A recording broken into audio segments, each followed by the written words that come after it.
all the constructors were not on site because they had not been paid. So what we are trying to say here is not to pin you to the wall, but for you to see that when we see a lacuna in law or operations and come up with an act, it's supposed to cure that. So when it lands into your department and you sit on it, bringing all these excuses, then you don't understand why we legislated that.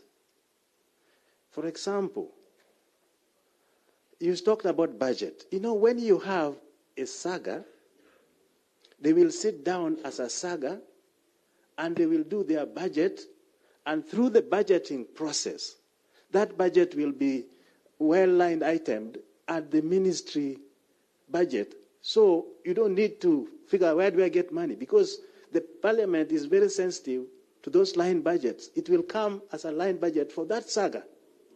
And if you lobby for more money, you will not have a problem in operations.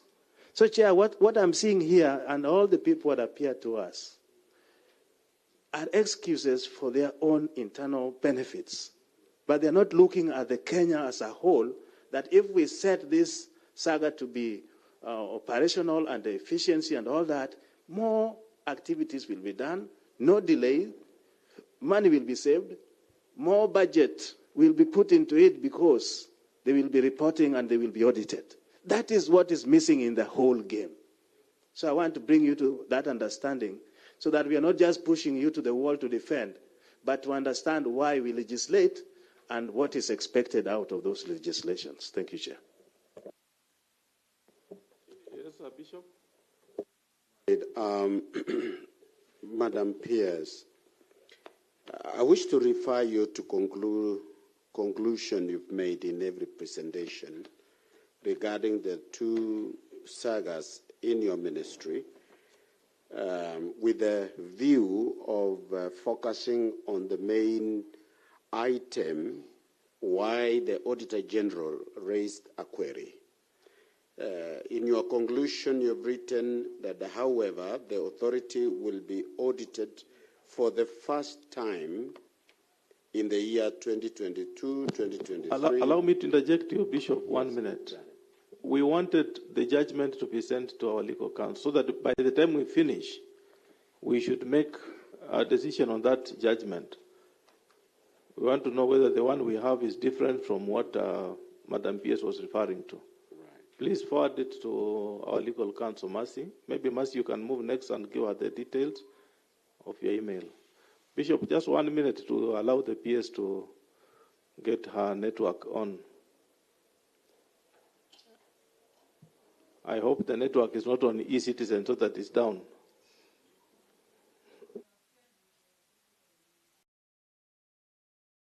Please liaise together so that we can then proceed. Thank you, Chair. The same paragraph appears again when you conclude on the second sagas, that you are talking about future now. Moving forward, we will do the audit.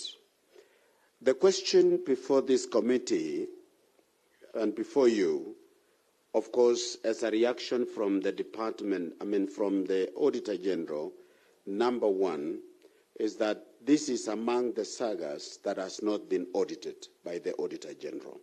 So the question has been why. Then you have given explanation on administrative reasons, why it was domiciled in the department. The responsibility of setting up an operationalization of any saga lies with the ministry. So the question is why it took long for the ministry to establish it. You have tried in many words to explain, but now the question is, the monies that has been budgeted for, spent on behalf of the same saga, is it available in terms of a budget line? Is it available that it can be made, can be observed by the Auditor General? Is it available? I don't know how the chair will direct that, But because we are looking at what happened between that time and now, from the words of the chair many times as he guided us on this, is that we are not looking at the future now. We are here in this committee looking at the activities from the time this particular saga was established by law. And as a ministry, you are responsible to have established it. So you cannot have an excuse. And then the second part, it looks like you have been budgeting for these particular sagas. Is there a budget available that can be auditable today? And therefore, why is it hard for the ministry to do the administrative work required on this behalf? Why has it been difficult? It has taken so many years, but why? What is the real issue? That Parliament can help in unlocking it. Because otherwise it would be read, Chair, that it is either the ministry did not take note of, or is it an act of departmental heads which lack capacity on noticing and flagging out the need to advise the ministry on the same. What is it? I think that is, and that's the bigger thing that we are looking at. Madam PS.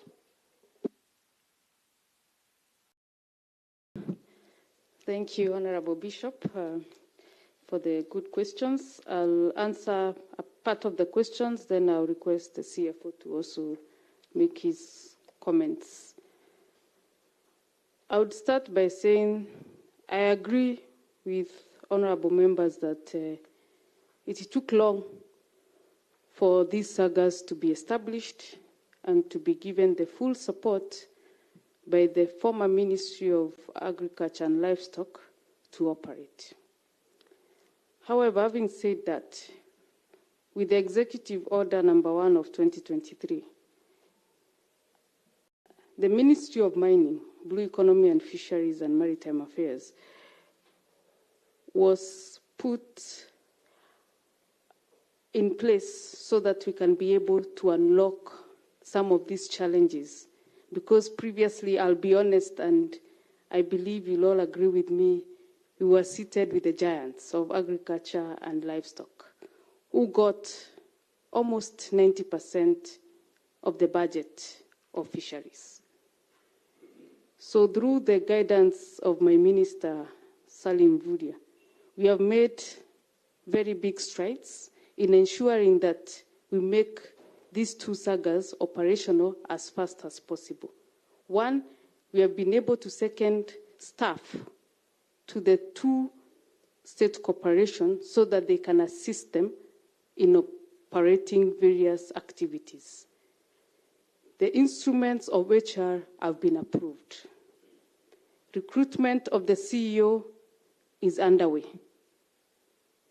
Budgets, we have been able to work together with the CEOs in preparation of the current budget we are in, so that they can give us their vision in terms of human resource and projects they would wish to implement. The same has been approved, and we have also allocated them money to be able to operate. This current quarter, and the two CEOs are here, they have given me their budget release for the first quarter, and it has been approved. Because we have already agreed, they have developed their procurement plans, they have developed their annual work plans, their budget, everything, and as a ministry and a state department, we are giving them full support. And it will ensure, at least, and I believe they have budgeted for this, some of the resources they required to operate, they have already made provisions to ensure it's done. Previously, the CEO for KFIC didn't have a car. Now he has a car to even move around. And this is something that, as a State Department, we have been able to assist the CEOs to operate. So I would say that, yes, there was historical injustice in this, but as a ministry, we are very much committed to ensure the operational is done within the fastest time period, of course, following the law and ensuring them that we give them the maximum support. Some of the projects they have proposed, which even include boats, equipping, and so on and so forth. Those are not projects we have budgeted for and we are working as a State Department. They have the mandate to run those procurable items. Liwatoni is a special case because the project started a few years ago and we're in the phase of finalizing it. But phase 2 that is coming up, we are working closely with the CEO to ensure the phase 2 of the project will work together as one team to ensure that facility is operational. Maybe I can request the CFO to make comments on the budget. Maybe before that, I think you've been very, very clear. And you've now run away from your earlier suggestion that you had a constraint of budget. Because have you gotten any additional budget to do what you have said? Is there any evidence that you've got any new budget from heaven for what you said? Of course, the budget has been increasing every year, and we all work together as a team. No, but you are still doing it through the same office. What you are just not saying is that there was no goodwill. You don't want to say someone did not want it to happen. And let us all agree that, Madam PS, that indeed this is a state corporation. These two institutions are state corporations which are supposed to stand on their own.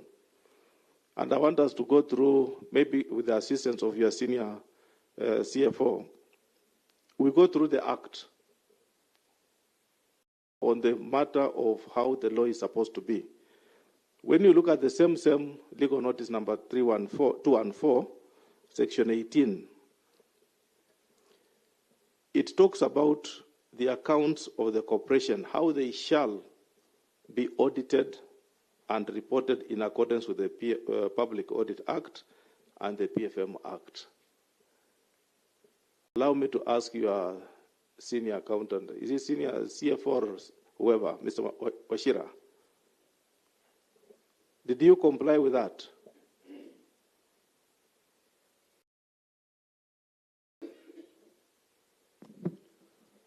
Mr. Chairman, I think that was not complied with. Thank you. Let's engage. Let's proceed. That was not complied with. Look at the same section. Let's now go to the Constitution on matters of finance. Article 226, particularly Part 2, which provides that the accounting officer of a national public entity is accountable to the National Assembly for its financial management.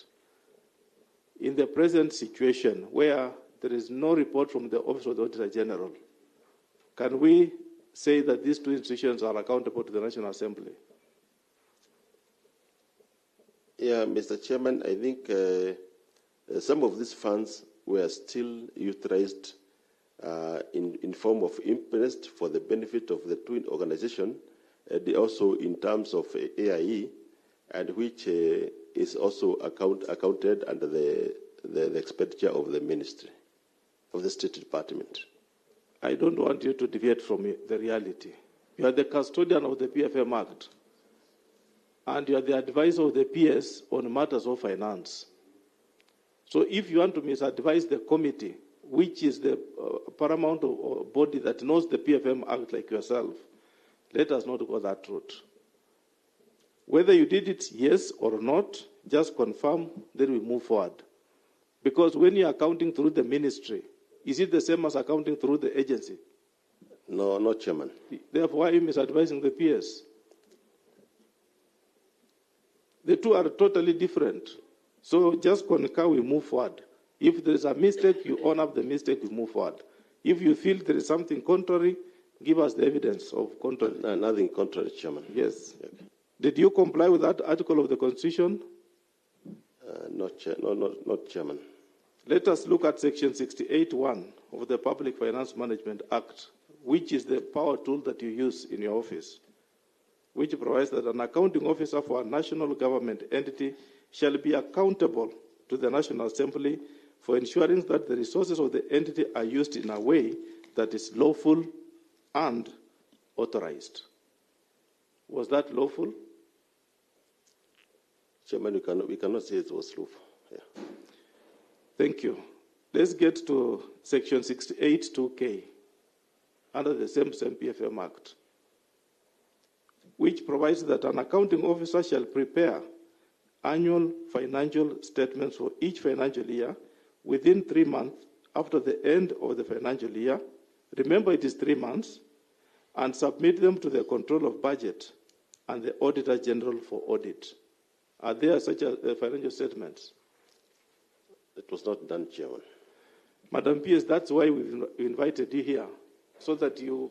Can you also add something on top of that? Chair, and Madam PS, in all respect, there's a very rude statement that cabbage in, cabbage out. What have you done so far from the time this organization was formed in terms of revenue collection? Because we need money, this country. So cabbage in, cabbage out. What have you done so far that you can say this organization is doing very well, this, what, and that, and that, and that, as a revenue collection organization? Given that even some of this fish we are saying is from China. Getting fish from China.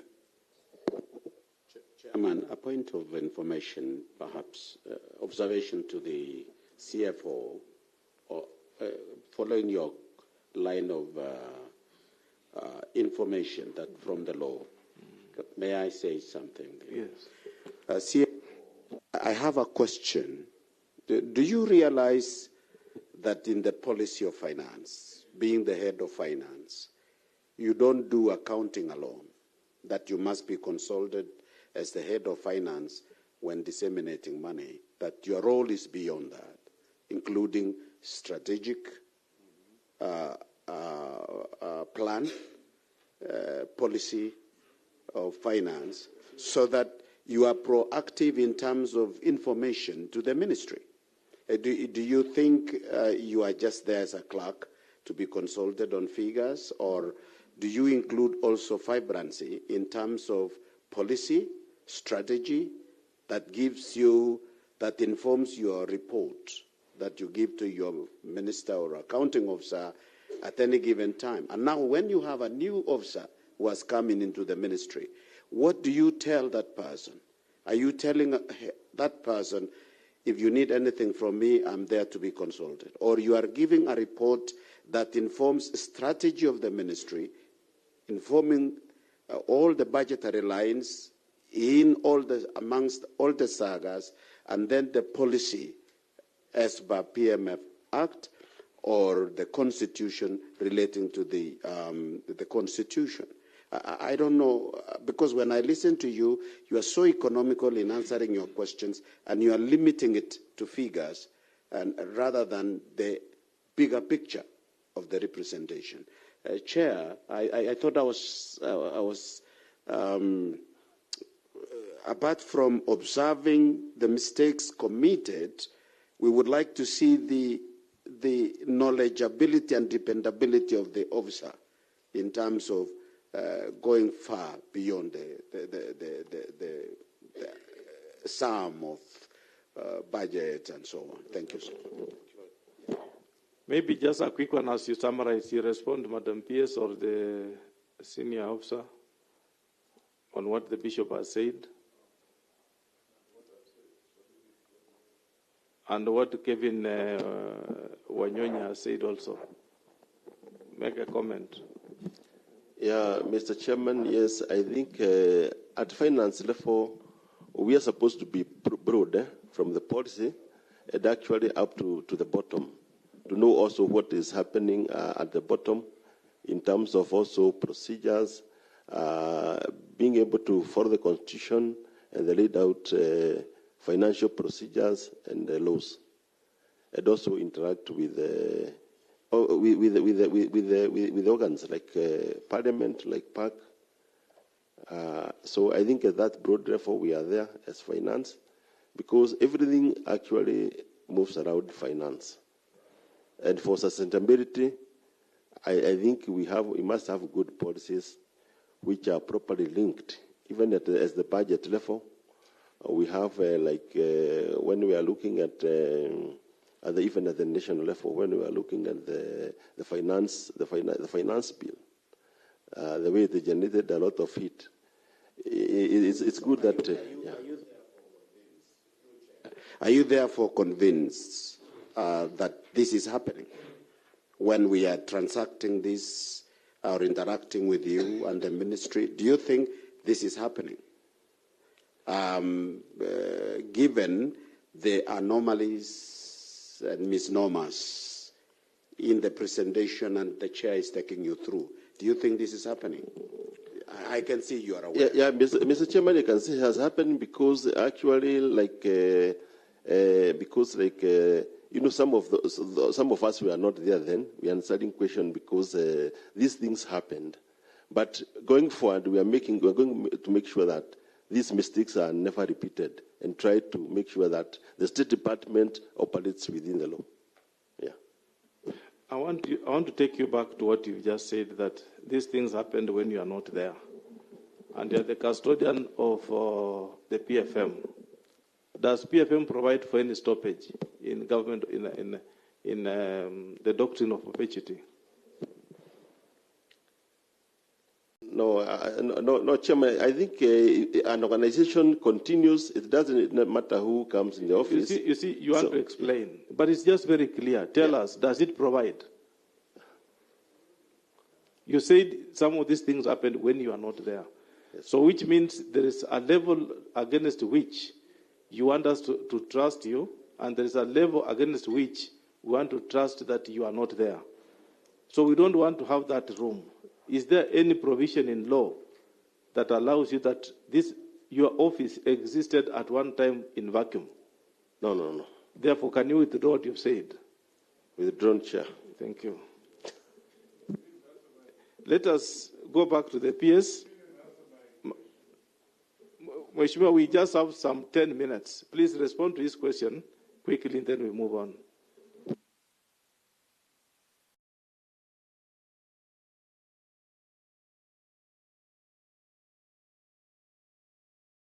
Chairman, I think I missed that. Sorry.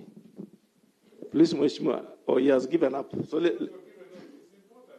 but you have said, what did you mean when you threw up your hands? Be on hands at Mheshimiwa Nyonyi. I've simply asked, this is a very important perspective in agriculture, whatever it is, blue economy. Whatever we have put in, these millions and millions, what are plans to get something out of it so we can progressively improve and generating revenue for our country? That is a strategic plan. Yeah, I think what I can do, I can say that is some of the most investment that we are making is to provide actual livelihoods to the people at the bottom of the pyramid. And I believe if we are able to facilitate them, like in fishing, they will be able to generate more food, and they will be able also to generate more money and returns. And then they will be able to pay tax to the government.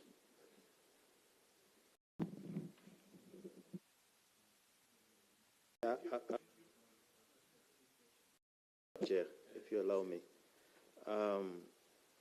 In 21-22, this is very interesting accounting. You had 26,000 and you spent it 26,000, 26 million. That's very, very. I don't know how to describe that, but that's very, very unique. But my main question is this 11 million A&A. A&A is from public entities, whether it is fee for service or everything. Is it included in the 2021, what you have put in here, or it is extra? If it is extra, where was it accounted for?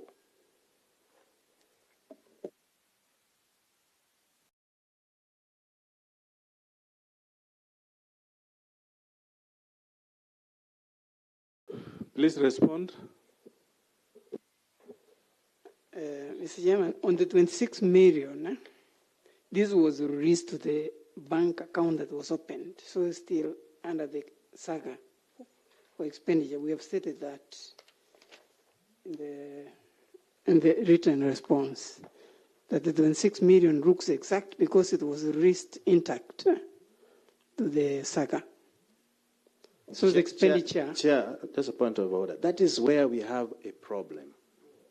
Because if it is within the department, when you release funds to another entity, it is your expenditure. And we are not clear at that entity. That's where our Auditor General comes in. Was it expended? Or is it still lying there and you are reporting here as an expenditure? So once we release the funds to the SAGA, is the SAGA now to explain whether it is utilized or still sitting in the bank account? So we will not be able to go into the details. Chair, that is through you, Chair. That is where the problem is. Now, you as a parent, you throw the problem to the child. And the child is not being monitored by the Office of the Auditor General. But if this child was independent, having walked him through bath, crawling, stagnating, and walking, then the child would be answerable now to them.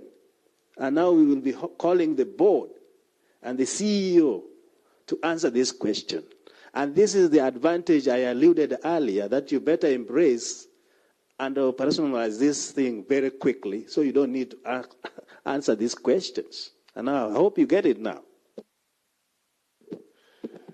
That's why I read them, all those clauses that touch on money issues. 2021-22, you gave them the money. We don't have audited accounts. 22-23, we don't have. It's finished. It's expected by September that the accounts, the books should be with the auditors. I'm not even aware whether they've written any instruction to the auditors, whether they've sought any necessary clearance from the National Treasury to start packing up their finances. Madam PS, in the interest of time, I just want to indulge you that the document you forwarded to the legal counsel is not a ruling. When you look at it, is an extract of a conversation between the AG and your office, which is an advisory kind of engagement. That's not a court ruling. We'll be sharing the ruling once we get back to the office. Because the ruling was done. Yes. And that's why the office of the AG sent us that for communication. So I'll be sharing the actual ruling from them. We will be communicating, confirming by the end of the sitting, the necessary documents. Maybe if we can do it now, so that we expect you to submit to us the actual ruling as document number 1. Document number 2, Madam PS, through your office, we will want you to give us the full budget. You have submitted the budget, yes, from up to 21-22, but elongate it to 22-23, 23-24, and the expenditures thereon. Let the agency give you the absorptions so that we finalize that bit. The A&As that you've mentioned, can you itemize them in that period so that let them come out very clearly? If we are saying 10.2, what was the component of A&A in that 10.2? Then we have it summarized in that manner. And for the two organizations, we will also be expecting that we get this information latest by Wednesday next week. By Wednesday next week, as we endeavor to close this matter, we are going through 24 agencies, which we want to finalize on them. Otherwise, Madam PS, you can take this chance to make any policy direction you might want to make for the country. We are also Kenyans. We might hear from you. What do you have to say? Mheshimiwa, you have something to say before the PS? But yes. Please, in 1 minute. Yes, Chair. Yes. I had promised the PS that I will have a question for Lector Khan, a supplementary question. And maybe when you will be addressing the nation, maybe that is one of the things you'll be mentioning. Lake Turkana is the largest desert lake. I don't know whether it's in the world or in Africa. And Michael, I can't remember that bit of history, but it's one big lake. My constituency covers, I think, the biggest part of Lake Turkana. I have a ward called Lake Zone Ward that covers like, the shore is more than 150 kilometers. I can confirm to you there is very little activity from the national government in that area. I just wanted to find out whether there are plans, because, you know, when we talk of blue economy, the perception could be at the ocean, at the shores of the ocean, and forgetting, you know, the fish from Lake Turkana. Maybe you've not been testing them. And guys from Western Kenya will confirm to you are the best. They are tasty, very good. But now, this is a resource that has not been exploited for a long time. We only see BMUs along the lake, and you can imagine the roles BMUs are doing. And so they require a bit of maybe the national government, you know, support. So tell us something about Lake Turkana. Now that I'm here, and maybe I'll have something to tell them over the weekend. Thank you, PS. But also tell us what is BMU? Beach Management Unit. Those who come from the hinterlands do not know. Mheshimiwa Wina. Chair, PS, thank you, Chair. PS, I'm a product of fish business because I come from the lake. Right now, there's no fish. And plastic fish is flooding Kisumu, imported fish rather. Even when this is happening, they still pay licenses for their vessels. They are harassed. Sometimes whatever they get little is taken by the Ugandans. Maybe that's a security issue, but I have to bring to